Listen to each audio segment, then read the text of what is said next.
Black Friday happens on November 24th this year, and it can bring trouble for gym owners.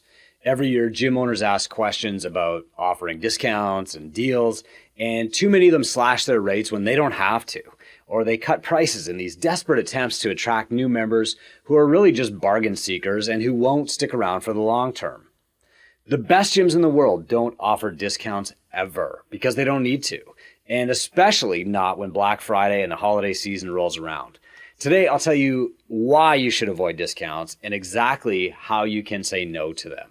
I'm Chris Cooper. This is Run a Profitable Gym. And if you have questions about gym ownership, including discounts and sales, go to gymownersunited.com. That's our free group. You're invited into that group to chat, ask questions.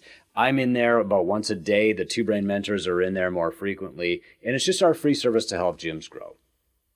So the first thing I want you to remember is that your mission is to build value for clients, not to offer them bargain basement memberships that come with a free bag of expired pre-workout powder. That means you need to build value and not weaken your foundation with discounts. We're going to start with why gyms in general shouldn't have sales. The main reason is that you're not selling a product, you're selling a service. Your goal is not simply to sell more because your most valuable resource, which is time, is finite. You can run out of it. Now, product companies, people who are selling little toys and TVs and software even, they want to sell high volume because the cost of production decreases as they sell more units.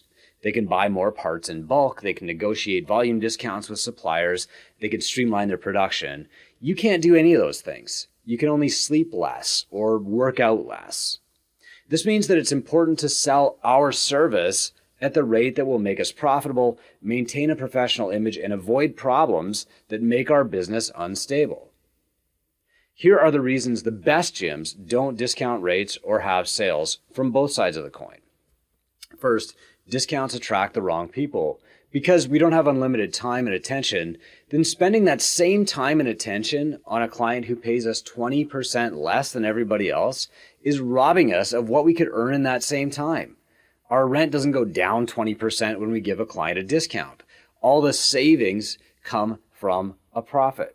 The second reason is that sales teach the right people bad habits. Ask yourself, who is most likely to purchase a 1-year paid in full discount membership? It's the client who's most likely to stick around for that year anyway, so why discount them? A 20% discount for paying up front might seem like a good idea in January if you haven't fallen into this trap before. But even a discount of 8.5% is equivalent to a free month. A 20% paid in full discount means that your best clients, the ones who are most likely to stick around for the full year anyway, are attending for free after October 15th.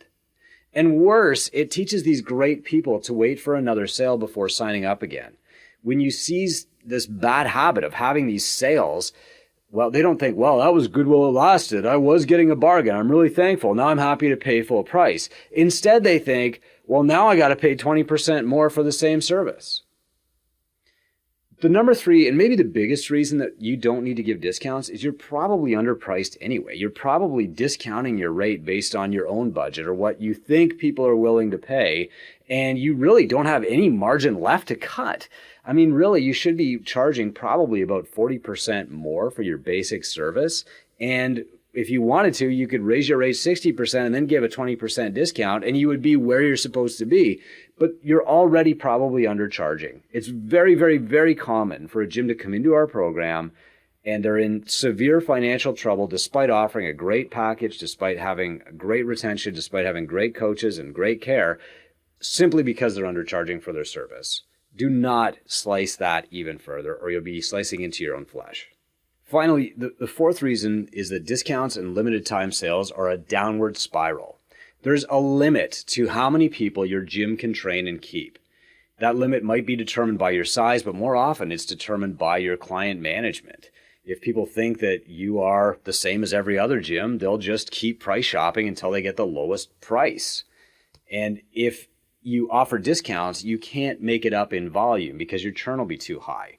Toy manufacturers, booksellers, software companies, they can offer discounts because they can scale their service to infinity and their cost of production decreases as they do. You can't do that. Your time and attention are finite. So here's how to say no to discounts because you might be getting asked for them.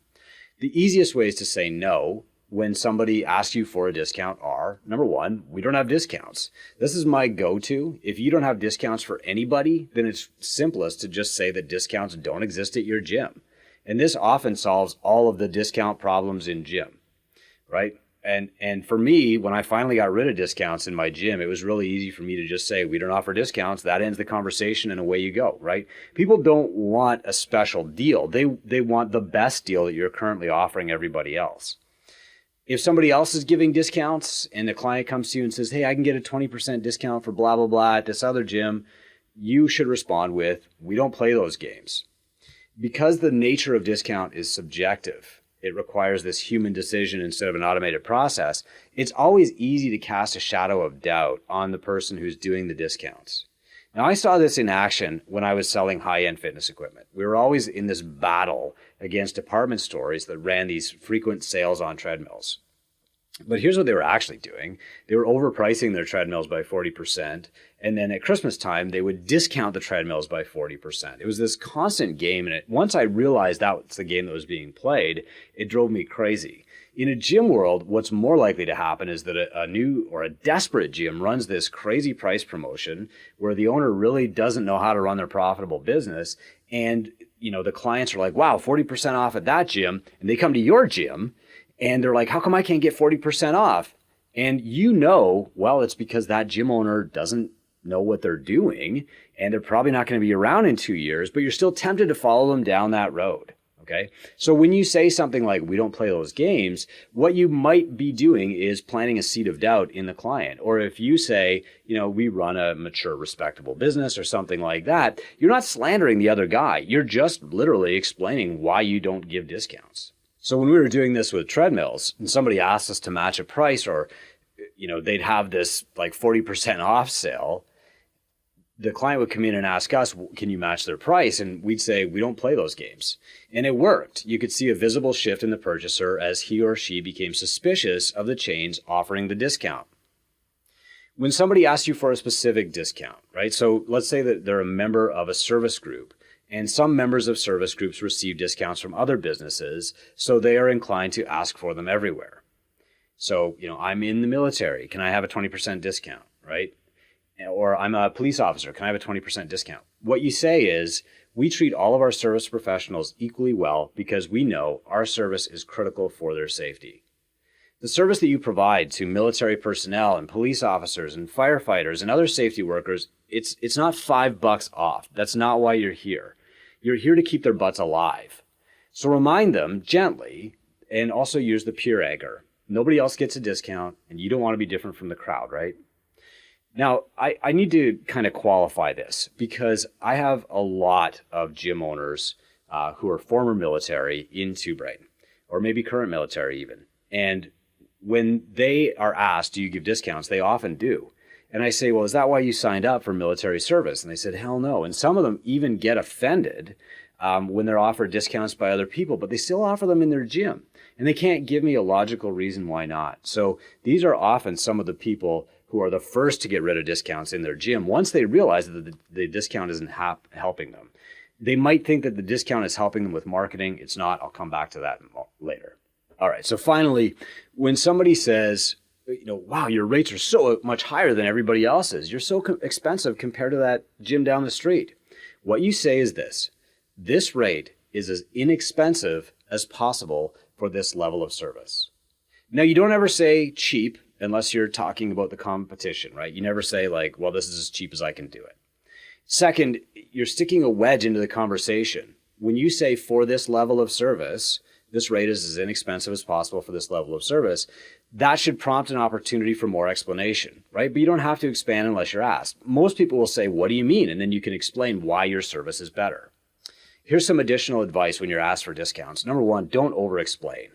All these responses consist of one sentence that I've shared with you, right? The more words that you use, the more handholds that you give the person asking for a discount, and it looks like you're waffling. It looks like you're backpedaling. Second, keep it black and white. If you give a discount to one person in your gym, you're literally ripping off everybody else, right? Because you hope that they don't find out. That's hard to live with. Third, your primary duty is to your current clients. So scrambling to recruit new clients with discounts that your current clients can't get is like a breach of trust. You're telling your current best clients, these new people are more important than you, so I'm willing to do the same service that I'm giving you for less money. Next, don't run through all the scenarios in your head before a conversation starts. You'll be trying to memorize your lines instead of giving honest answers, which come naturally. You can practice the lines that I've given you here if you want until they feel like your own.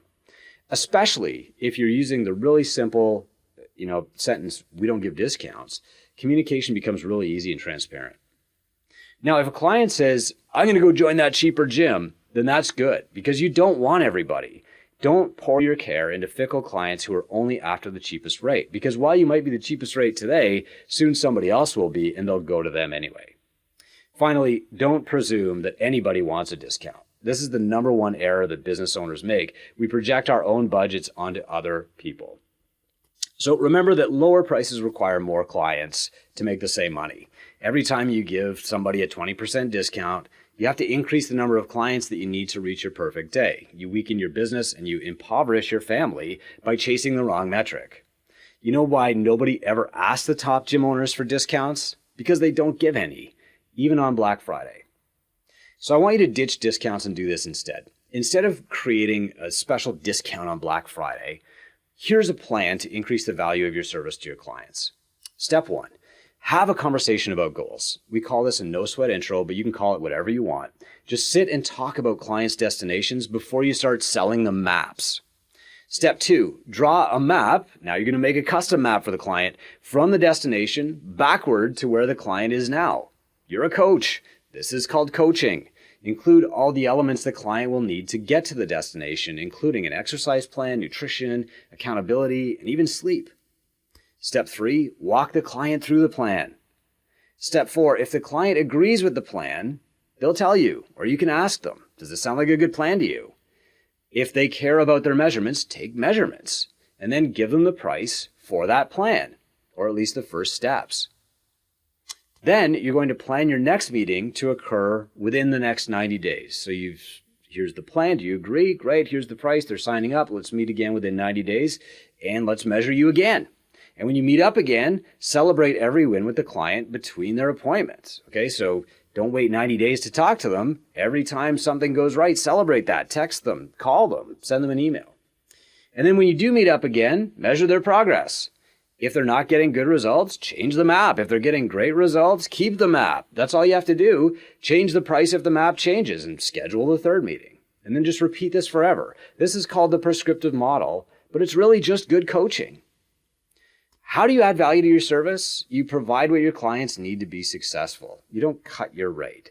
Remember that value is determined by your clients, not by you. So asking your clients, where do you struggle most in your pursuit of fitness is a great place to start. And they'll tell you where you can add value to their lives, making your service more valuable instead of just looking exactly like everybody else and trying to do it for less. In general, we find that clients need help coaching in 4 areas: sleeping, eating, moving, and maybe their mindset. If you solve those problems, you'll make more money and you'll never have to offer discounts again. So as a special bonus, now I want to tell you how to sell with bonuses. A bonus of bonuses. The main reason that gym owners give discounts is marketing. They somehow think that if they give 20% off, that's going to attract more people, or that there's this big herd of people waiting outside their door for the price to come down. There's a dozen reasons why discounting your price is bad marketing. And I've already covered a bunch of them. You're attracting the wrong people, you're teaching the right people bad habits, etc. There's no denying that a limited time offer can push a teetering lead into signing up when they're in your office. The problem is that if you offer them a percentage off the membership price, you'll give them a discount worth hundreds or even thousands of dollars when a free water bottle might be enough. So for example, if you charge $150 a month, and you offer 20% off to firefighters, and your average client stays for a year and a half, then that's a gift worth $540 to every firefighter in your gym. Could you afford to pay $540 to recruit every new client? Could you afford to donate $540 to a local firefighter right now? How about every firefighter who just walks in your gym? See, most of us don't do the math. We don't figure out what it's actually costing us. We try to solve a short-term problem, which is how to get them to sign up, but we create a long-term problem in the future, which is not enough cash and unfair pricing. So how do we push potential clients to sign on the dotted line? With bonuses. Bonuses that don't break the bank are what we're after here. A little added value beats a lower price. So think about these options. Number one, if you register for our on-ramp before Christmas, I'll give you a holiday meal planner guide for free. It's usually $79, but I think it would really help you out.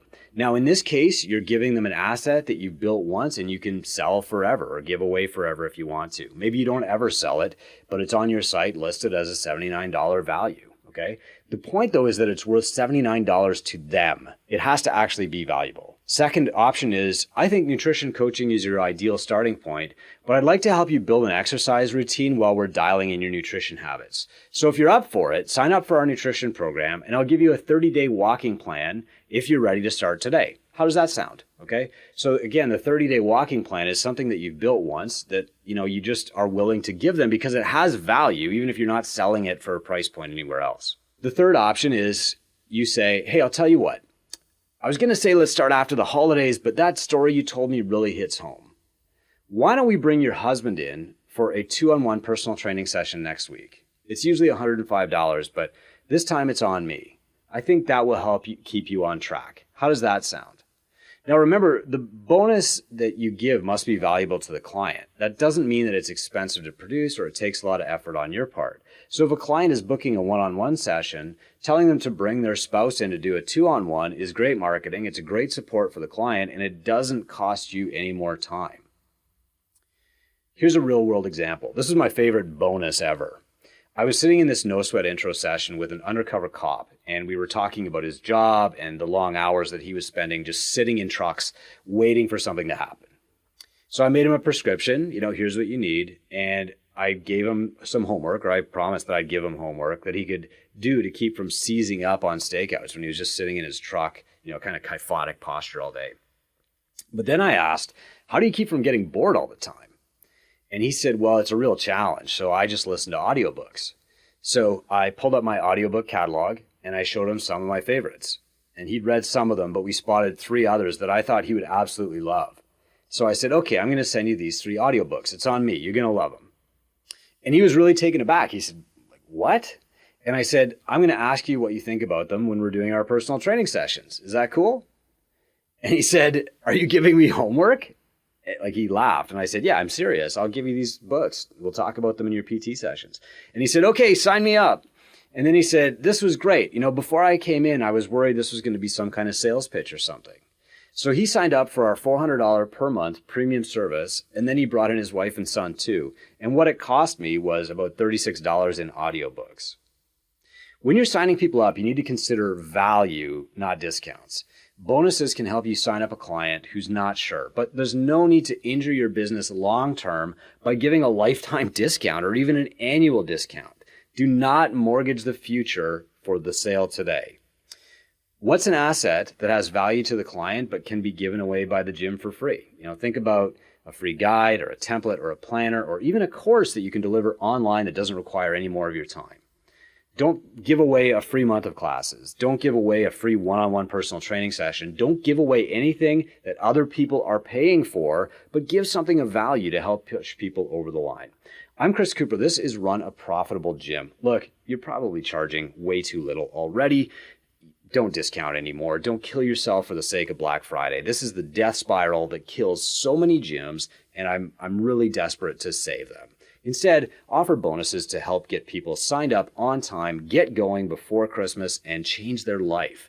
If you have more questions about this, please go to gymownersunited.com. That's our free Facebook group and discussion for gym owners. There's over 8,000 gym owners in there right now. It's incredibly helpful, as anybody in there will tell you. We share resources, tips, and conversation all the time. Thank you for your service.